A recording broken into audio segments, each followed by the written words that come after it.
From number 35 John Hammond Street here in Accra. My name is Noble Crosby.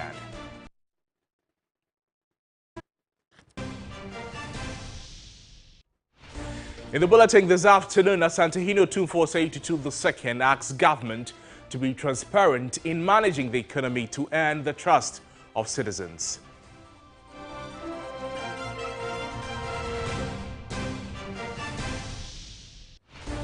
We'll bring you details of that story and a lot more. Plus, some international news as Malawi president appeals for immediate aid after Cyclone Freddy left hundreds dead and thousands displaced.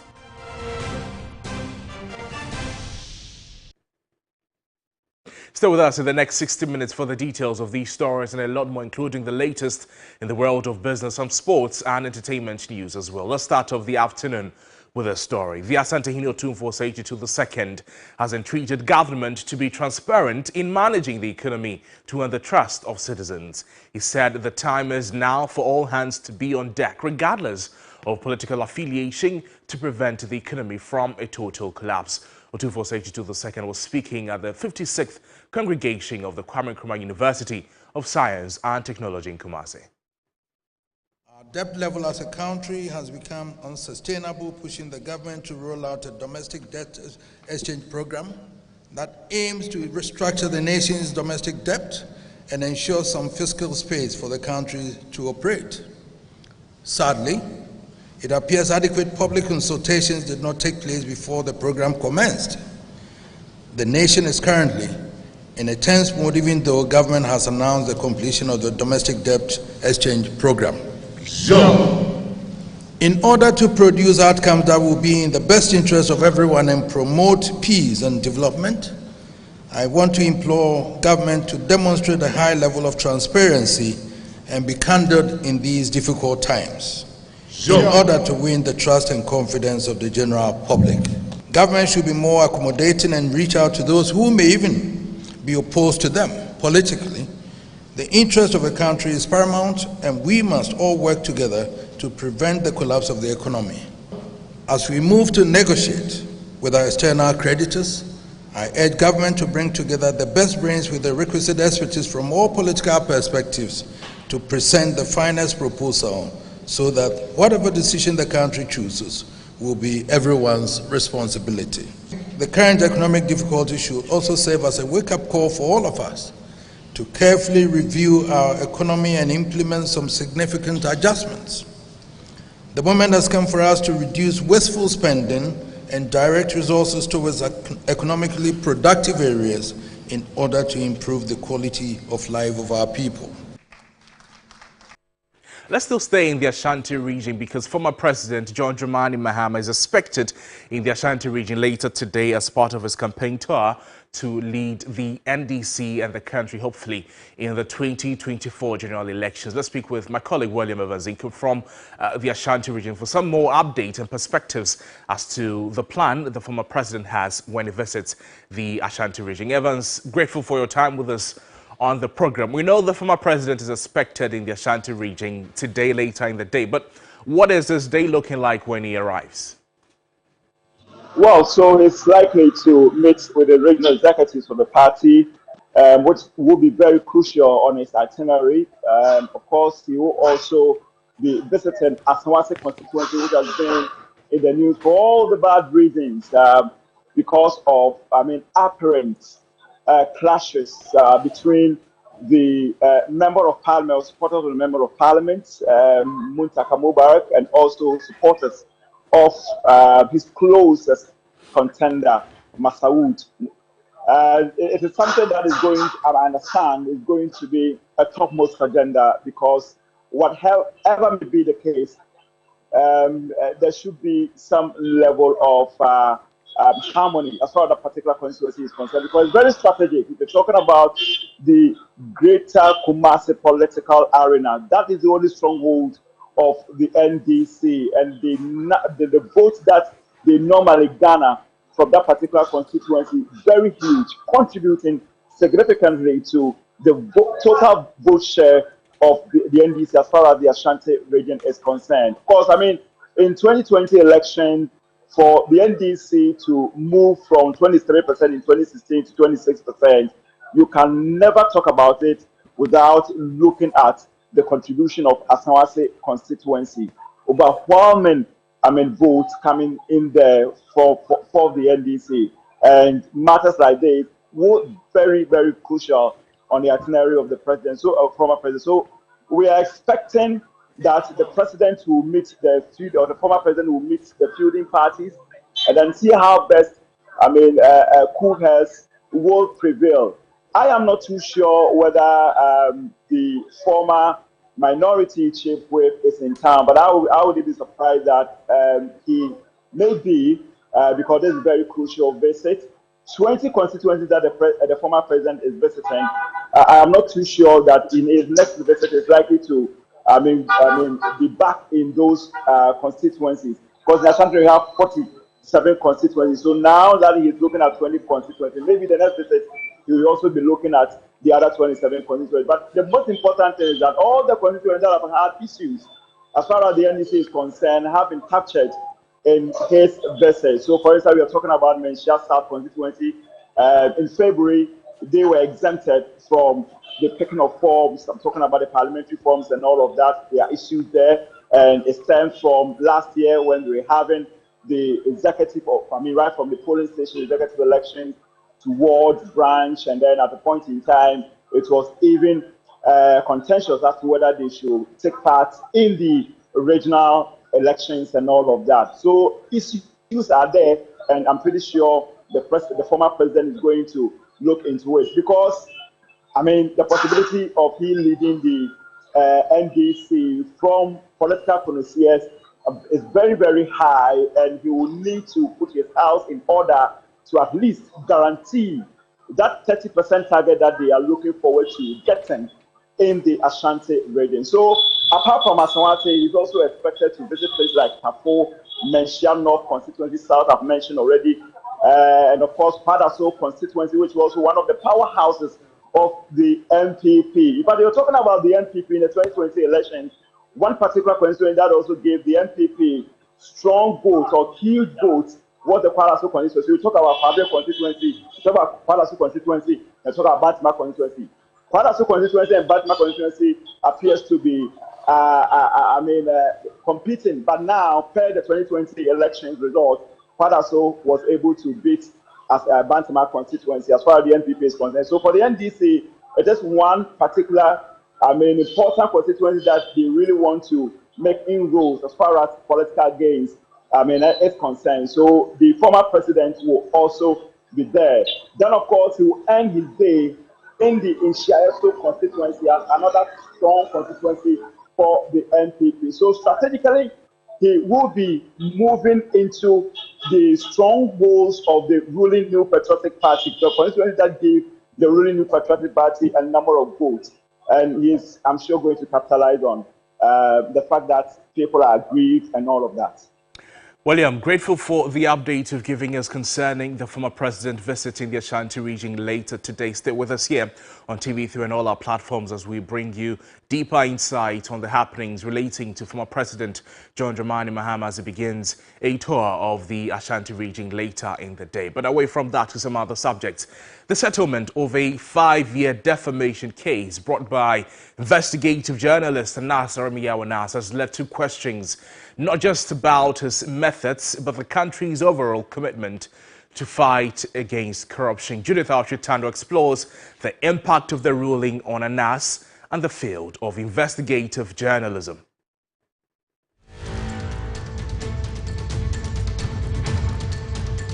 It's been a tough few days for investigative journalist Anas Aremiyawo Anas, feted as one of the greatest investigative journalists on the continent.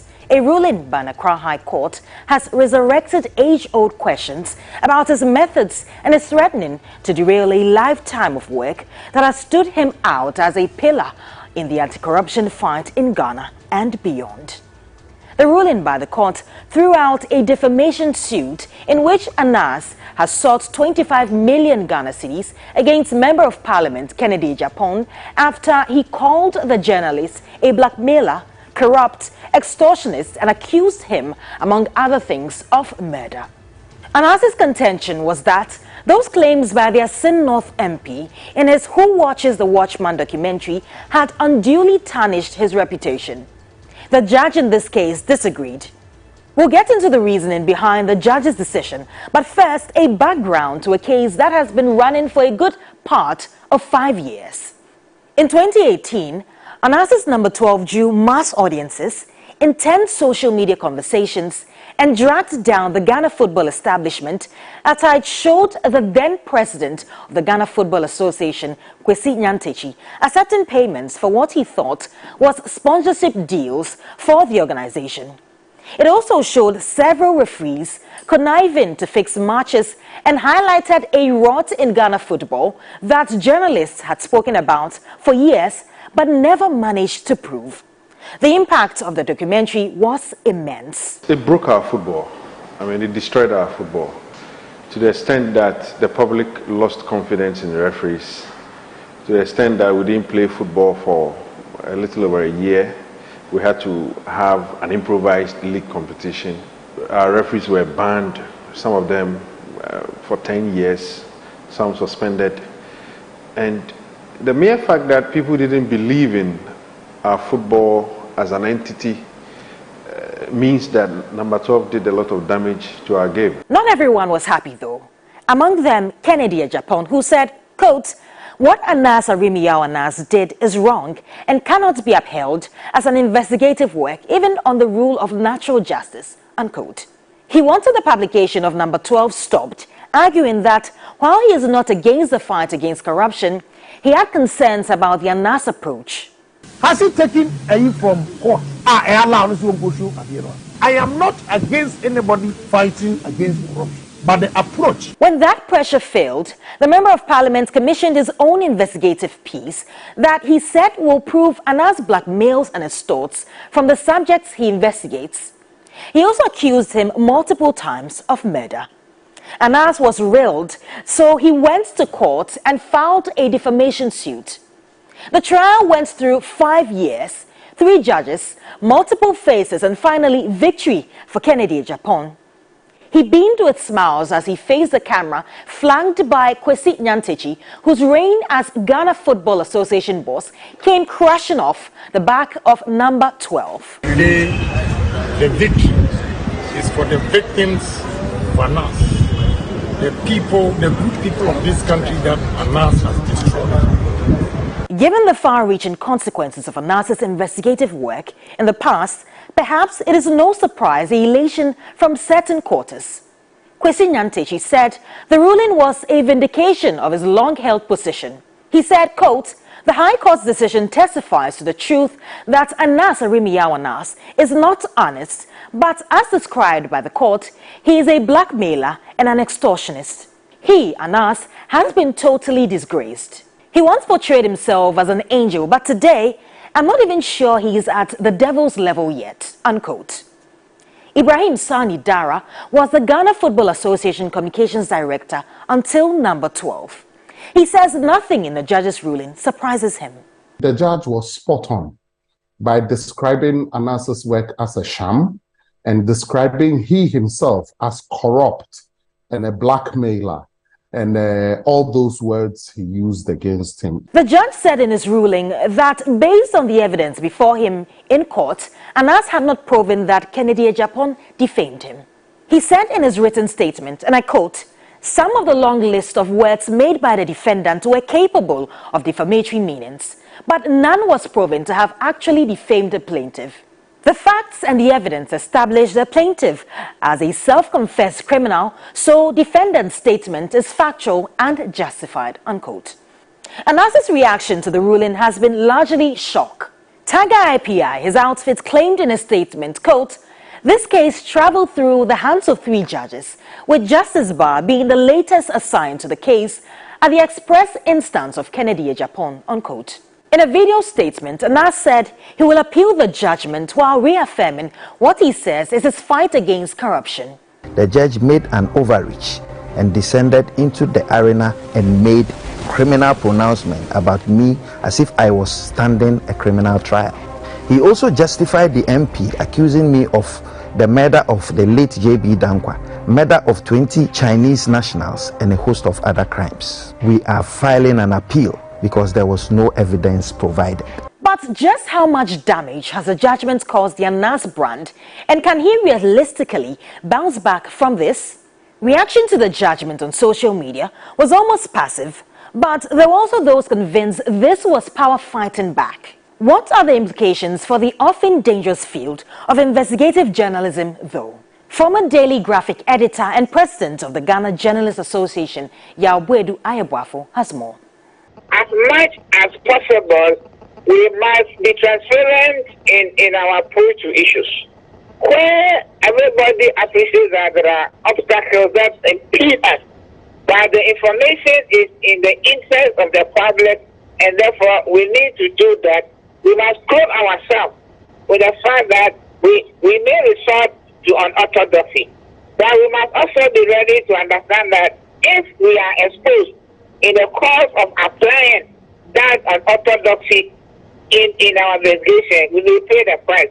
However this ends, the judgment provides a compelling test case on investigative journalism and its massive pitfalls for everyone involved.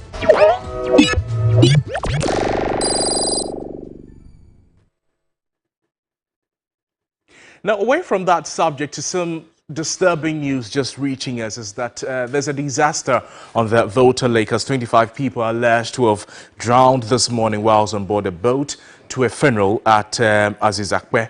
We'll be speaking with the assembly member for that area pretty shortly. But the news we know that is that a passenger boat loaded from Azazanya to Aziz Akpe for a funeral. It capsized, and about 5 people, including children, having confirmed that according to the assembly member of the electoral area. His name is Daniel Ajakpa, who is now joining us for some more updates. Daniel, thank you for your time with us. A sad morning it is for you in the assembly, is it not?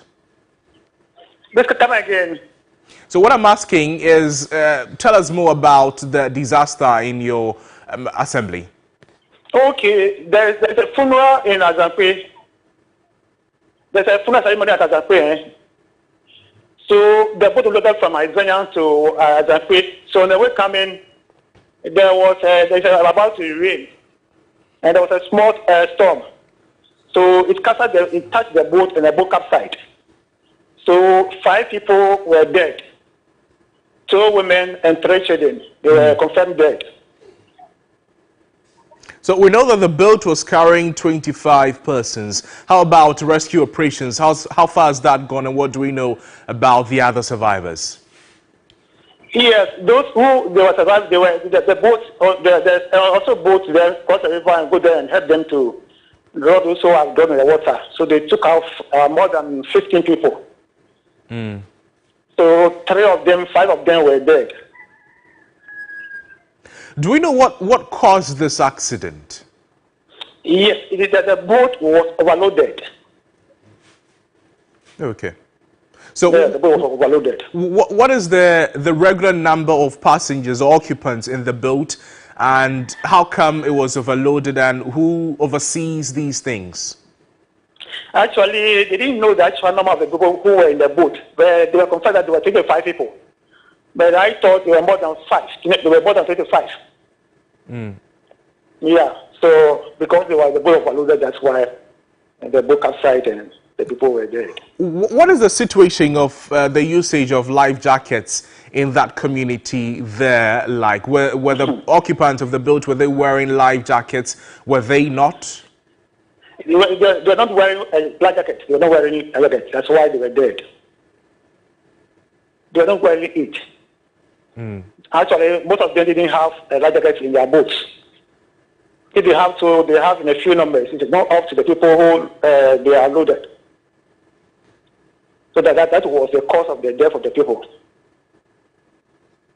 So what will be the next line of action for the assembly? Come again. So what I'm asking is, after this disaster, what is the assembly going to do about this situation? How are they, organizing themselves? The assembly will just, they have some bylaws for them that if any person is going to cross the river, supposed to wear he or her life jacket. So since they are not doing it, they are going to have to confirm them that they should do it. How to enforce them to be wearing their life jacket. So also, if the NGOs will also assist them to get some of the life jackets, it will assist them to help them to do that accident that is occurring in the river. Tell me again, who oversees the issue of life jackets and the transportation of, occupants in the boat in that assembly that we're seeing an overloaded boat that capsized and caused the death of these 5 individuals? They have, how do you call it, the boat operation community. They have some committee on it, and also the NAGBO people also are there to assist it, that the bylaw will be enforced to keep it. But they don't do anything about it.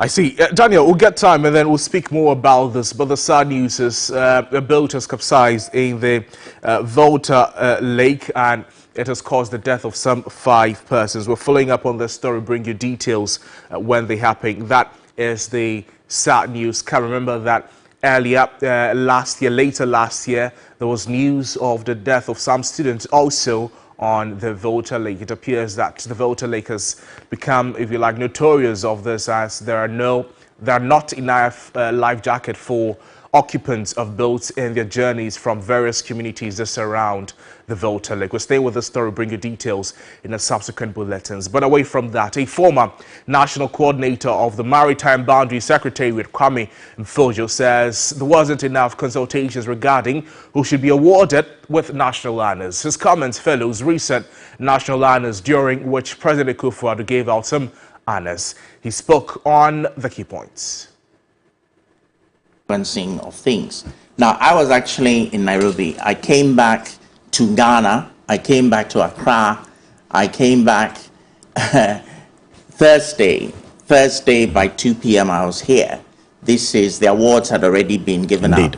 I was never told by anybody whilst I was in Nairobi that any awards were going to be given to anybody. Right. So you will hear during the ceremony that I'm not present. I had no idea. Absolutely no idea that award things were happening. And Mr. H.K. Prempeh, who was one of the awardees and is quite a good friend of mine, he actually sent me a text, "Are you coming? Are you coming?" And I said, "Well, what are you talking about?" So there are all sorts of, let me just be nice and say, there are all sorts of problems with the way in which things were put together. And again, I'll try to be generous.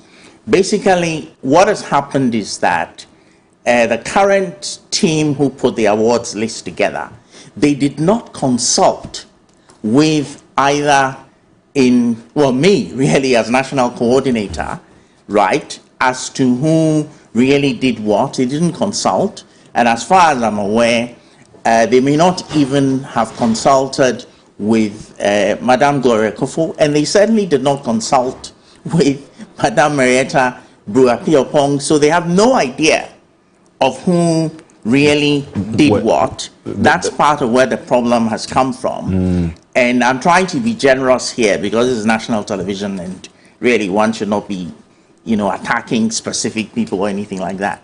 So there was a bit of a mock-up with the organization of who should get what. And then the whole process appears to have been driven from inside Jubilee House, which itself is something like 8 years behind the fact.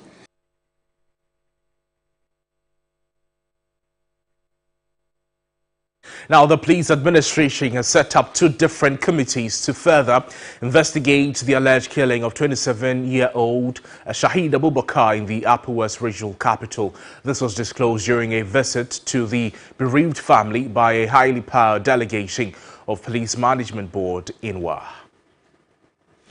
The delegation led by the Director General of Police Administration, COP Christian Tete Yohonu, was at the family house of a deceased at Dondoli, a suburb of Wa in the Upper West region, to commiserate with the family. Shahid Abubakar was shot dead by the anti-robbery unit of the police in the region on Wednesday, March 8 at about 8:30 p.m. COP Christian Tete Yohonu expressed the deepest condolence on behalf of the police administration and assured them of their resolve to probe the incident. After the briefing, we still believe that we have to send independent police investigation teams to come and find out exactly what happened. We have to dispatch PPSB, that is formerly called PIPS, and so they came.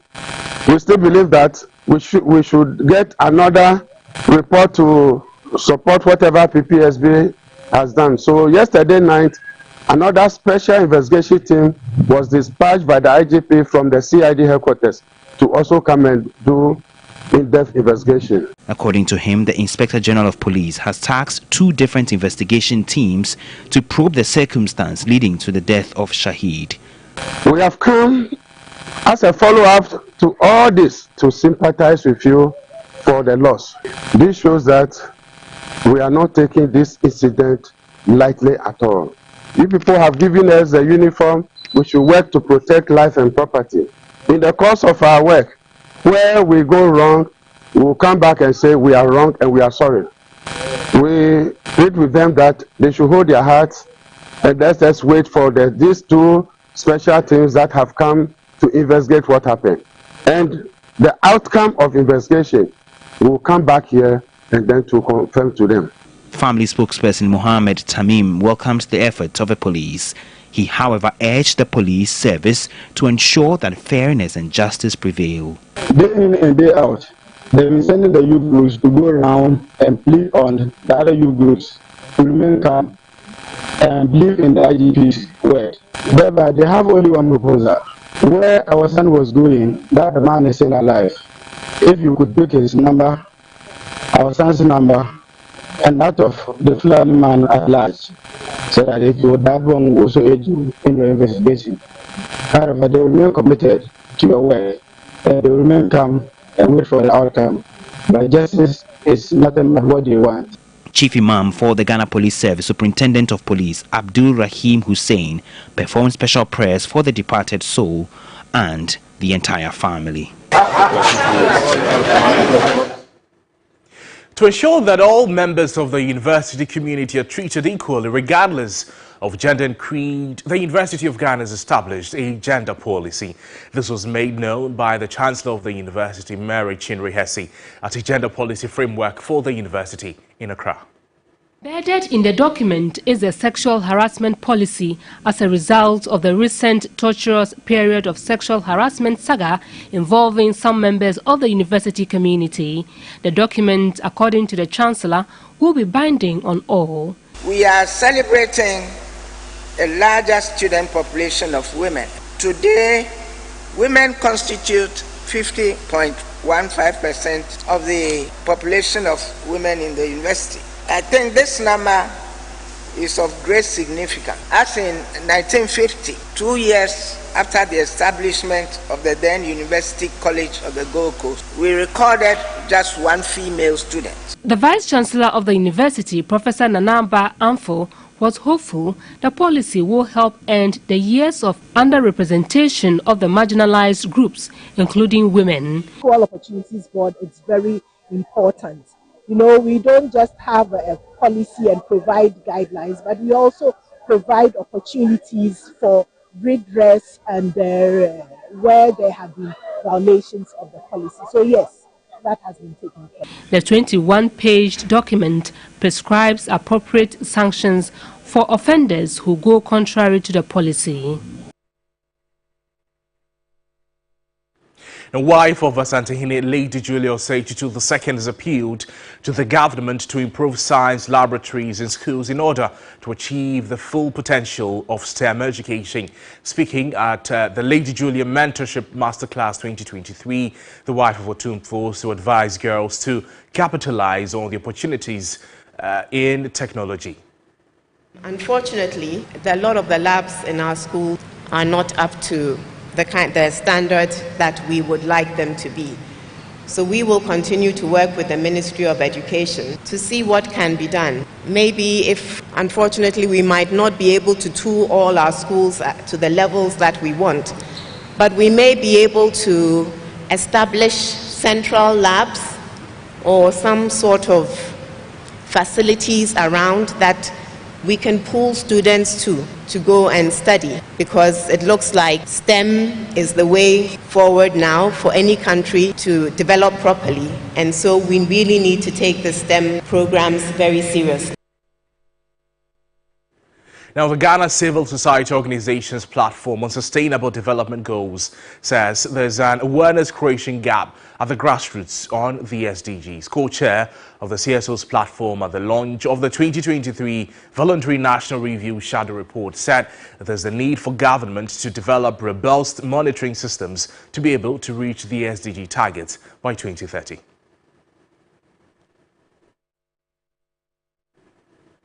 Voluntary National Review Shadow Reports focuses on the perception citizens have on government delivery of the Sustainable Development Goals SDGs. The report shows there is little knowledge on the SDGs because government is not doing enough to engage particularly the youth on the SDGs.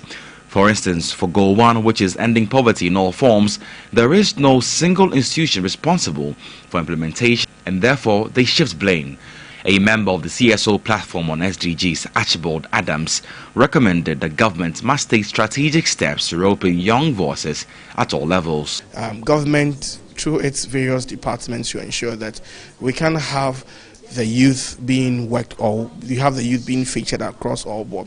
We're not talking about inviting the youth to a program and then asking them to make input. We're talking about actual involvement. Co-chair of the Ghana CSO's platform on SDGs, Saifa Kamara, said the youth must consider the policies of politicians when voting. Civil society, we need to start tinkering with the issues. We need to improve and strengthen our gear. We need to be a lot more bolder.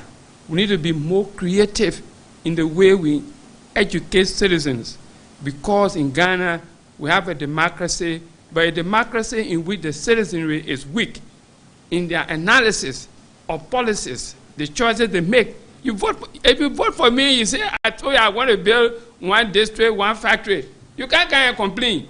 The theme for the report is taking action on SDGs, citizens' perspective on SDGs delivery mechanisms in Ghana.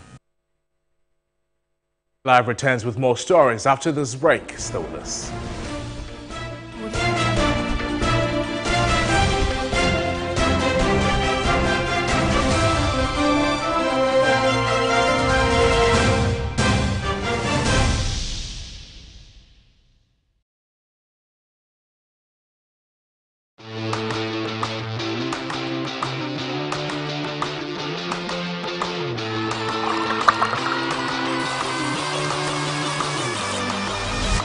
It's good to try something new every day.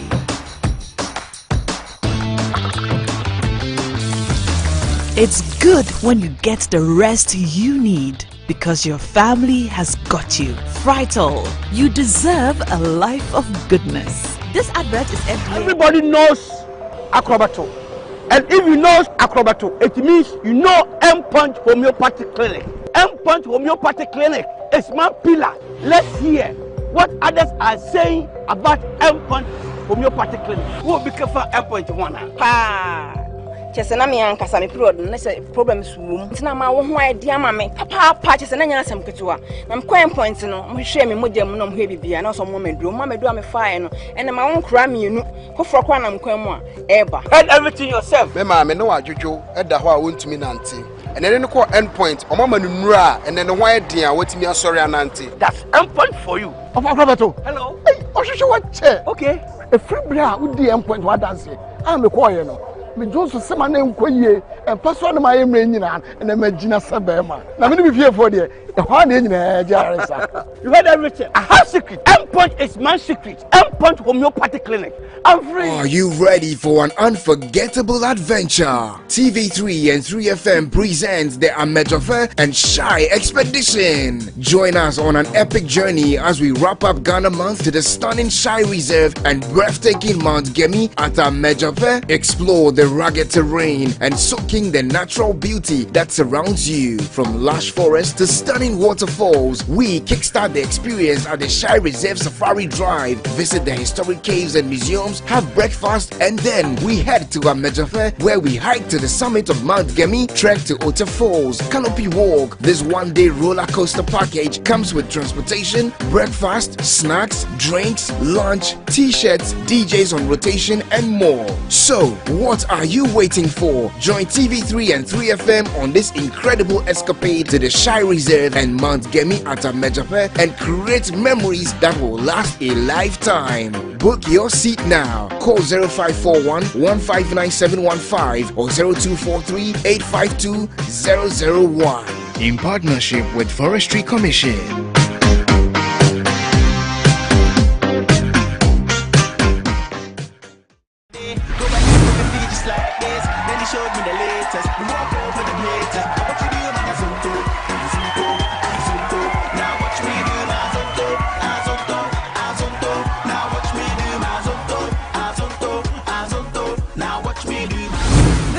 On Big O Family Dance, the genre is Afro Pop.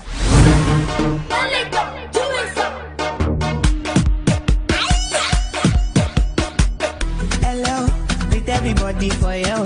Body just shake bellow. What is up?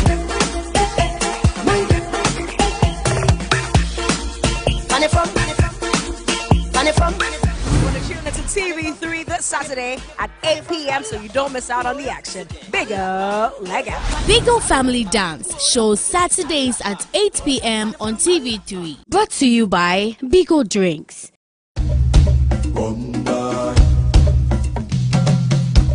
It's the road to VGMA 24.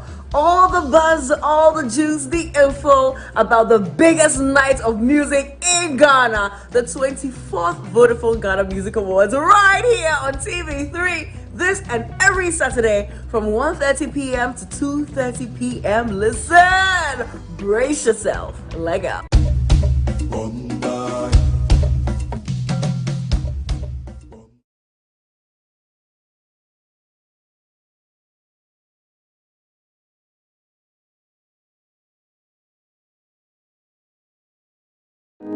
Hola, bonjour, buenas tardes. Oh yeah, rest upon the couch for me.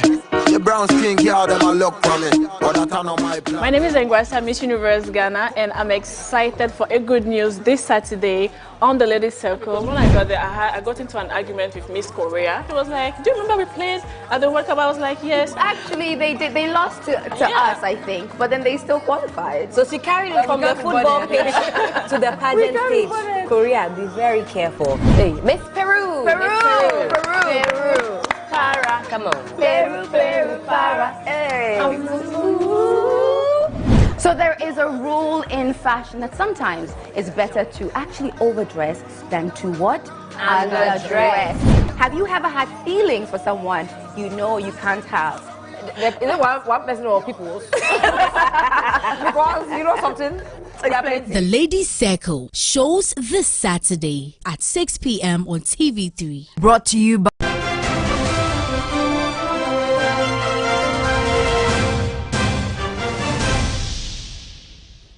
Welcome back to Midday Live. Now, late reporting of glaucoma cases to health facilities persists in spite of years of advocacy and awareness creation about the condition. Ghana has the second highest prevalence after Bangladesh. An estimated 700,000 persons are living with glaucoma, with over 60,000 already blind from the condition in the country. Anyone 40 years and above is at risk. The disease, which is the leading cause of irreversible but preventable blindness in the world, can be treated when detected early. Screening, surgery, and some forms of its treatment is absorbed on the NHIS. However, most cases are detected late. list. If you're older than 40 years, we will advocate for you to have one eye screen every year. And this eye screen is not just changing your glasses. This eye screening is checking for glaucoma. So the main problem we have is the late presentation of the disease amongst our patients. And it's mainly due to the fact that the disease does not have any symptoms. So we want to create awareness on early detection. And you can only be detected once you get screened for glaucoma. The Glaucoma Patients Association wants more glaucoma drugs on the NHIS drug list. Most of the drugs that we used to promote or even advocate for in the past are cheap ones. But now we have reached a stage where some people come with already one eye blind. You want to present the other. You can't start with the basic ones. You want to give a powerful and normally more expensive drug. This year's Glaucoma Awareness Week is on the theme, Do you know your sight pressure? Get a checkup today. Now, still on health-related matters, the Ghana Registered Nurses and Midwives Association has expressed concern about the high cost of treatment for cervical cancer. President of the association, Perpetual Oforiampofo, made the observation at a Women's Empowerment Forum in Accra. Ghana Registered Nurses and Midwives Association, Perpetual Oforiampofo, expressed concern about the absence of a cervical cancer policy in the country. She said the situation has affected women who cannot seek treatment. Treatment currently costs between 500 and 1,200 cedis.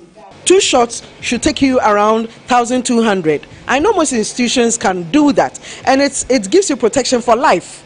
It's not as if you repeat it every year. You do it, you take those 2 shots at a required interval, and you are protected for life. So it's very important that we all take it up.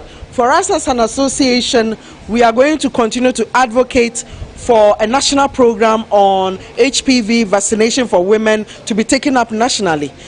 The GRNMA lauded government for honoring the association for its contribution towards the management of the COVID-19 pandemic, but remanded the president to ensure the payment of insurance and other allowances owed nurses and midwives. Management of the Medina Social Welfare seeking public assistance in tracing the relatives of 2 girls who were brought to the attention. 15-year-old Augusta Kwachiwa, who claims to have come from Ofuase Yerbi in the eastern region, and Sedinam Susuviezu, who claims she came from Ahlao in the Volta region. The 2 were found loitering at various locations in Accra on Friday, March 10, 2023. Efforts by the social workers to trace the alleged caretakers at Asham and Medina, as well as relatives in their respective communities, have not been successful. Anyone who can identify Augusta Kwachiwa and Sedimam Susuviezu or their relatives should please contact the Medina Social Welfare or the nearest police station to assist. Anyone volunteering information of these girls may also call the national emergency numbers 191 or 18555.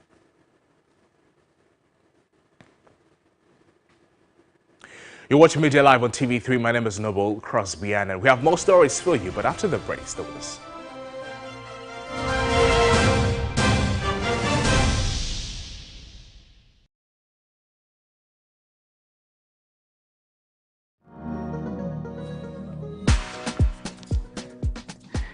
You know what I love?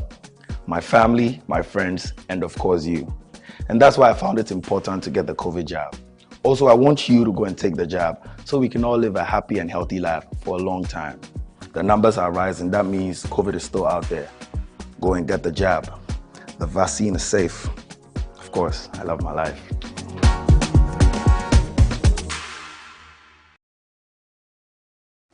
When it comes to the world of sports, what does complete mean to you? When my team scores at the end of a 30-plus passing sequence, just like Pep Guardiola style. When someone beats the buzzer with a shot from the logo, like Steph Curry. Dominating opponents and punching my waist to a knockout like Africa's greatest boxer, Azumah Nelson. Running so fast I can afford to celebrate midway through a 100-meter race and smash the world record like Usain Bolt. Hold up. What makes all of these sports complete is the screen. This is where you get access to all the extensive highlights, analysis, and insights. So do join us every Sunday at 6 p.m. live on QFM 92.7 as we serve you the best sports buffet and most satisfying in the sports world. The three sports team will come together to review, preview, and analyze the latest in the sports world here on Sports Ultras.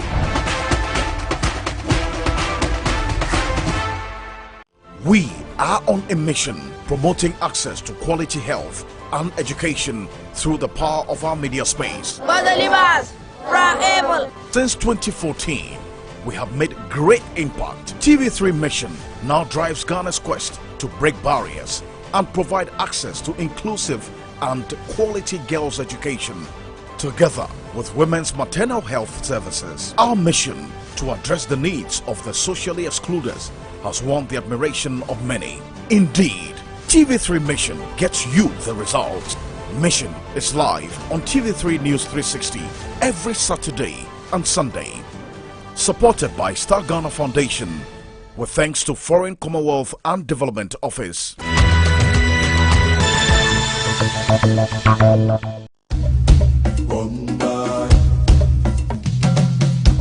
It's the road to VGMA 24. All the buzz, all the juice, the info about the biggest night of music in Ghana, the 24th Vodafone Ghana Music Awards, right here on TV3. This and every Saturday from 1:30 p.m. to 2:30 p.m. Listen, brace yourself, leg up.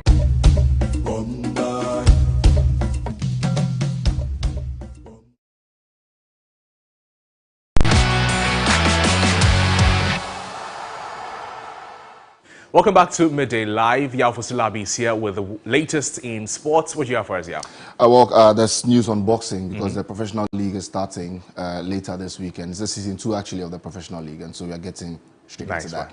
Let's get into the sports news this afternoon here on Midday Live on TV2. And the Fight Night 1 of the professional league season 2 kicks off today. That's the Saturday, March 18 at the Bukom Boxing Arena. The Fight Night 1 was rescheduled from March the 11th to make room for some amendments and further considerations to ensure a better league season. 14 boxing clubs, including the Ghana Armed Forces and the Prison Services, are expected to participate in Season 2. Other participating clubs are Charles Korte Boxing Foundation, Atokwashi Fitzquay, Wisdom Panics, as well as Palm Spring, the Gym, Sonia, Black Panthers, Seaview, Akotuku Academy, and Second South Gyms. Charles Korte Boxing Foundation won the maiden edition as the Charles Yautete emerged the best boxer of the season to grab 2 Renaults at stake. The Ghana Boxing Authority is hopeful the new season will produce more fireworks, fun-packed action, and intriguing bouts.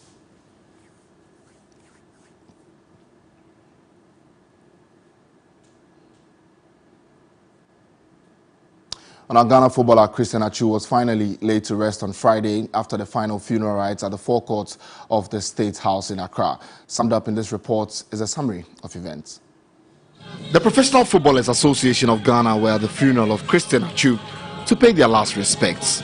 The footballers, led by the president of the association, Samuel Osei Kufuor, came in their numbers to commiserate with the family and offer support to their brother. Samuel Osei Kufuor shared his thoughts on who Christian Atsu really was. Bear in mind that he was a good guy, amazing person. We lost a great person. As they walked in, many of them cut a somber figure, a few of them in tears as they filed past the body of Christian Atsu.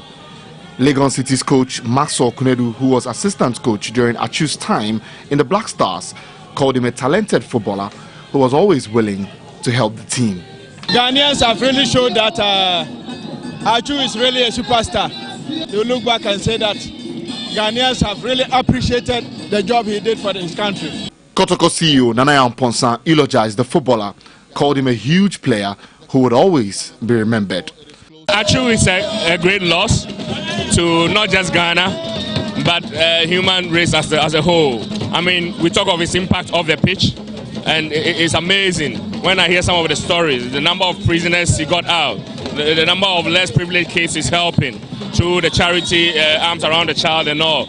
And even what he does behind the scenes on his own is amazing. The Ghana Football Association was heavily represented at the final funeral rites of the late footballer. FA President Keto Kreku, Black Stars coach Chris Houghton and his assistant George Boateng. Samuel Enimado is executive member of the Football Association. Everybody should look up to his life, his lifestyle, and how he lived his life. It means that if you live good deeds, it's better for you. In all, it was a sad day for football, a sad day for Ghana, and one that would live in the memory of the footballers who knew him and played with him.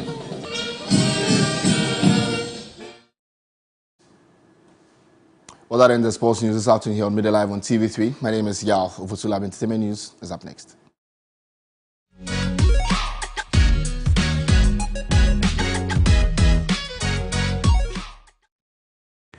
Well, the nominees for the 2023 VGMA and Sang category have been announced.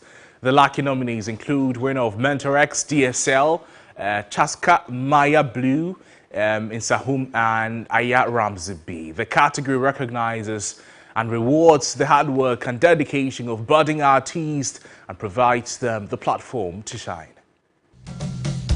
The 24th Vodafone Ghana Music Awards and Song category. The nominees are Aya Ramsey B. I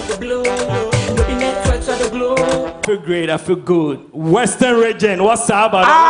Look. West side! It's your boy, Aya Ramsey B, Africa star boy.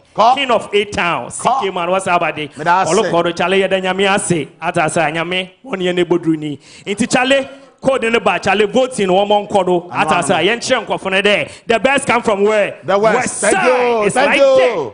DSL. It feels great to be nominated. If I'm one of the unsung artists, I'm nominated, and yeah, it feels like they've known my craft and they're respecting my craft. And that's our winner of Mentor. Yes, Mentor, yes, did that. so, Boy, special on 1 year. No, you know, yes, sir. Peace. So keep voting. It's a code in the bar, please. Chaka.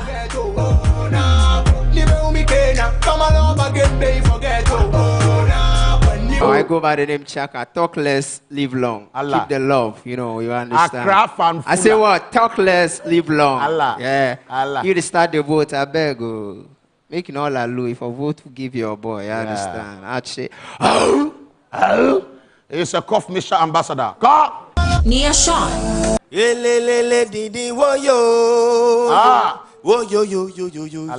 Allah. Welcome, people. It's your boy Nation. It's been a long road, but we're finally almost touching the stars. Right. Keep supporting your boy, man. More good music coming. Thank you, Nee. Thank you so much. Maya Blue. Thank you guys so much for the support. Anyone who took the time to post me on their pages and everything, thank you all for the support. Please keep supporting. When the code is out, please vote for me. The only girl standing, Queen Kong. Yeah, do it like this. Keep supporting me. Allah. Boy J.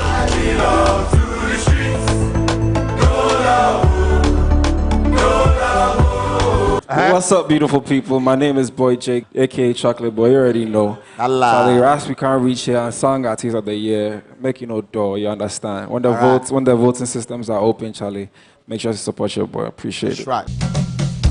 The 24th Vodafone Ghana Music Awards and Song category.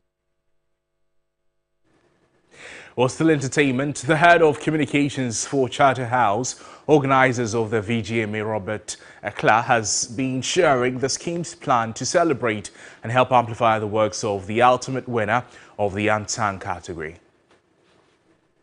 So they have a series of events where they have performances on. Okay. So one of the key ones is the nominees Jam. Jam. Yeah, aka Experience Concert. So 20,000 people right in front of them watching. Sport there for them. Live on this particular station and obviously World Wide Web. So it's an opportunity for them to be able to showcase what they have and to prove to Ghana why they deserve to be on the big stage. So that's going to happen. And obviously whoever wins will be on the main VGMA stage.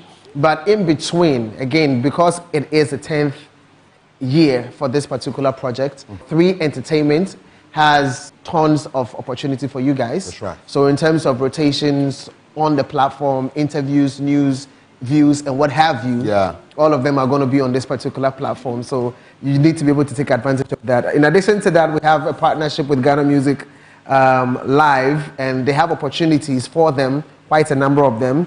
5 radio station rotation per region across Ghana for a year. Wow. Mostly interviews across Ghana assured as well. For a year? Yep. Assigned DJ for each nominee for a year. All right. Provided by Juga. Then we have distribution deal as well. So all of these things are options that. Then we have website development for nominees. We have free music video shoots for the winner, course and direction borne by Tygon Studios. Then video rotation on 2 stations in each region for a year.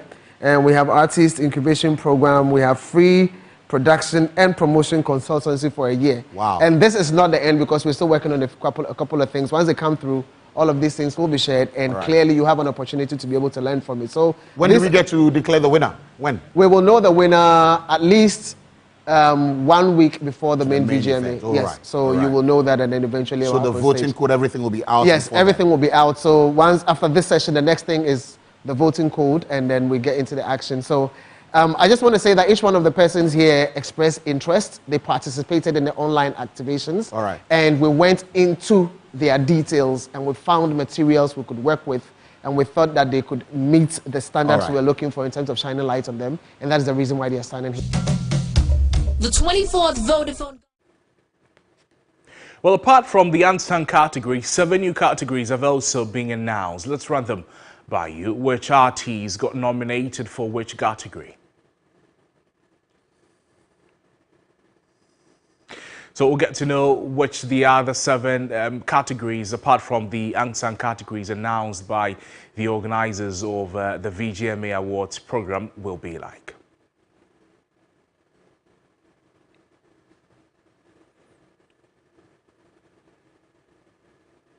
You could get that story on our platform, on our social media platforms at TV3 Ghana. You could also log on to our website, 3news.com, for the latest in that story and in the world of entertainment as well. Let's now bring you the story concerning the other categories. We are a nation, we are a people. Though we are different, we make a sound. We play together in harmony, singing our song, beating a drum. It's a song of celebration, celebration. Our music is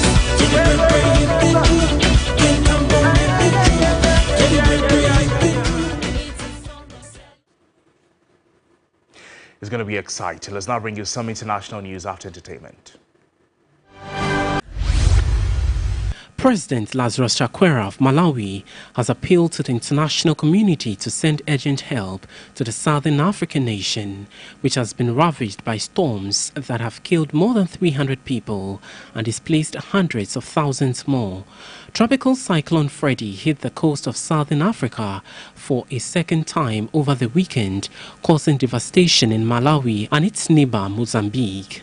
At least 326 people have been confirmed dead in Malawi, bringing the overall number of fatalities across the region to more than 400 since February. Chakwera, who declared 14 days of mourning and pledged $1.5 million in assistance, has now called for more aid, saying the country's capacity to provide relief is limited. As climate change causes warmer oceans, heat energy from the water surface is fueling stronger storms. Freddy broke the world record of most accumulated cyclone energy, a measure based on a storm's wind strength over its lifetime. Meteorologists say it might break 2 more records. The World Health Organization says poor countries are increasingly losing healthcare workers to wealthier ones. This comes as wealthier nations seek to shore up their staff losses from the COVID-19 pandemic, sometimes through active recruitment, the UN Health Agency said.